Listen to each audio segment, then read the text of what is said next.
Recently, a number of well-known atheists have called for an increase in Christian presence. Why? They recognize the power of Christ to shape culture in a positive way, and they want to see more of it. A number of years ago, I ran across a column by the British writer Matthew Paris.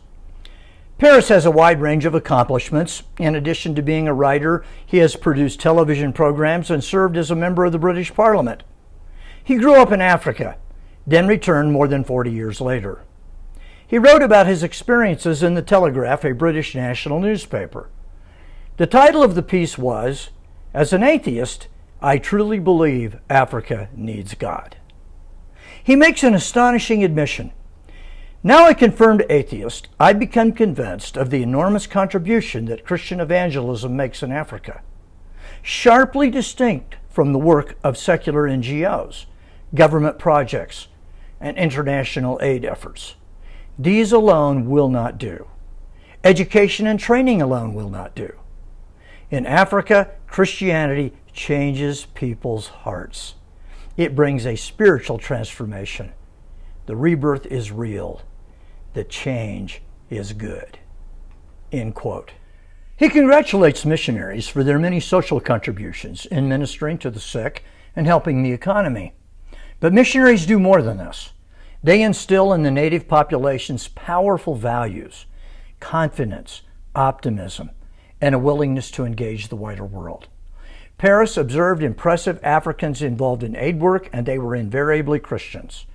He says, "It would suit me to believe that their honesty, diligence, and optimism in their work was unconnected with personal faith. Their work was secular, but surely affected by what they were, and what they were was in turn influenced by a conception of man's place in the universe that Christianity had taught." Paris also noticed that African Christians were not trapped in tribal or groupthink. They were powerful individualists, capable of making their own decisions apart from what their social circle demanded. Christianity crashes through the pressure to conform to your peer group.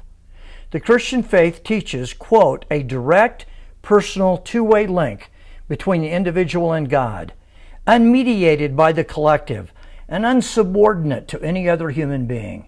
It offers something to hold on to those anxious to cast off a crushing tribal groupthink.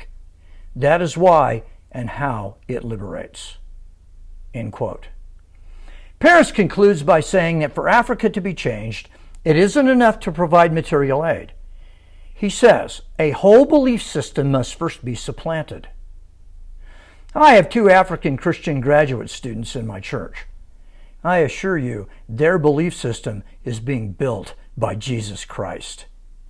Matthew Paris is corroborating what we have already argued. Christianity is the most powerful cultural force that has ever existed. This is true in Africa, Asia, Latin America, and the United States. Neil Ferguson is one of the best-known academic historians in the world. Originally from Scotland, he has taught in England, at Harvard, and is now at Stanford. He is a regular columnist for Bloomberg News. In a recent interview, he made some startling admissions. After many years of observing the world, he has come to realize that atheism does not work as a culture builder. He states, "I've come to see as a historian that you can't base a society on that. Indeed, atheism, particularly in its militant forms, is really very dangerous as a metaphysical framework for society." He then admits that Christianity is a powerful ethical framework and does a far better job of shaping society than atheism does. Ferguson then offers this solution for everyone, including himself. We need to go to church. He says this in spite of the fact that he cannot bring himself to believe. Douglas Murray is another well-known contemporary historian and is often referred to himself as a Christian atheist. Murray says that as Christian culture declines, Western culture dies. He is unhappy that the Christian church is not aggressive enough in maintaining its cultural influence. He says, "My fear is that the church is not doing what so many of us on the outside want it to do. which is preaching its gospel, asserting its truths and its claims. Murray believes that only the Christian church can save civilization. He calls himself a disappointed non-adherent.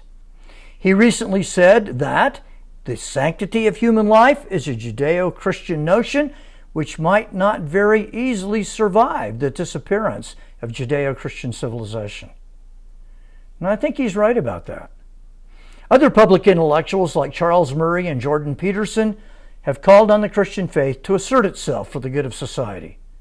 As Christians, we have built the greatest culture in the history of the world.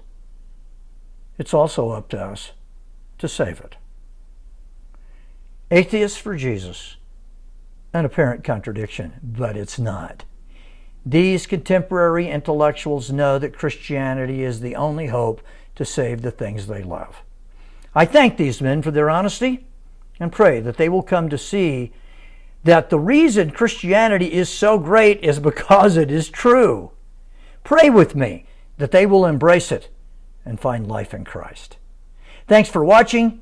Check the resources below. May our God bless you this day in a mighty way.